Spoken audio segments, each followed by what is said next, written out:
So it's June of 1967. I'm just about 11 years old, graduating from sixth grade, and I'm going to have my first date. It's not really a date. It's kind of a bowling date. I'm going to go with Gail Goldberg. My friend Lane Katz's going to go with Beth Bailey. Everybody seems to have an alliterative name. I don't know why. And my friend Michael Shubes is going to take Kathy Reitman. And bowling then, you got to, there's no cell phones. You got to prepare everything in advance. There's no automatic scoring. I actually taught myself how to score, which pins count 2 times, which pins count 3 times, and so on.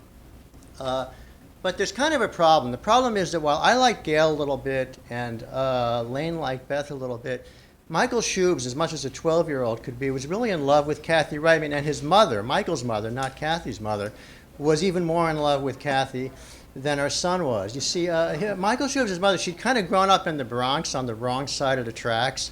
She was a teenager when he was born, and she wanted something kind of better for him, and she'd figured out what she wanted. She wanted this girl, Kathy, and she even had a way to impress her. You see, it seems that the bowling date was in the afternoon, but in the evening was the Hebrew school graduation, and Michael was the valedictorian.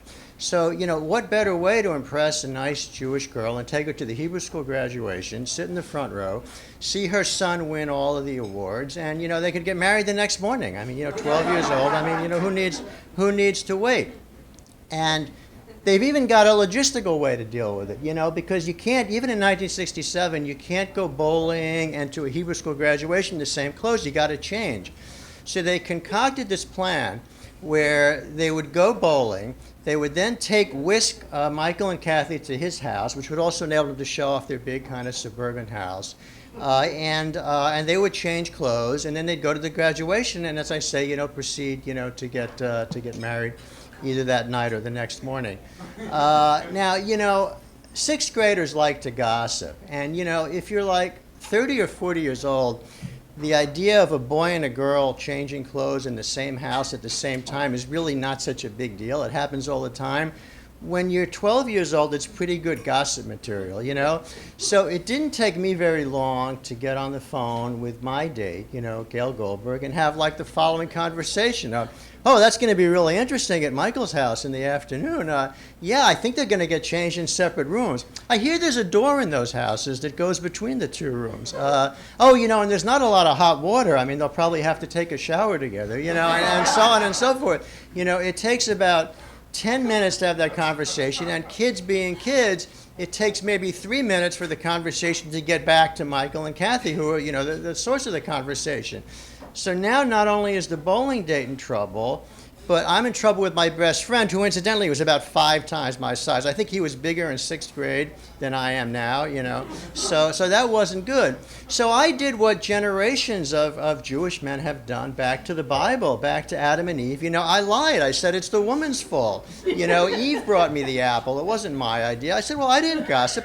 Gail's a gossip. She's the troublemaker. She's the one you should be talking to. And that was okay with Michael. It never kind of occurred to me that would get back to Gail. What's good for the goose is good for the gander. So about 10 o'clock in the morning of the bowling date, the phone rings. And the phone ringing in 1967, it's not like now, like you have these kind of weird cell phone rings. You put it on vibrate, nobody else can hear it. This is like a big phone, ring, ring, ring, in the middle of the house in front of everybody. I said, it's for you.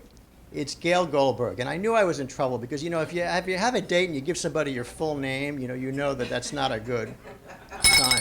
So I said, what's the story? She said, I'm not going. I said, what do you mean? I've got the popcorn. I've got the whole thing is arranged. And she uttered a sentence that has pursued me through the years. It's like the Gettysburg Address to me, or Liberty, Equality, and Fraternity. She said to me, I still remember it exactly. She said, I'm not going bowling because you are a liar, Michael Livingston, and I don't go bowling with liars. And she hung up the phone, and 2 weeks later, she moved to Massachusetts.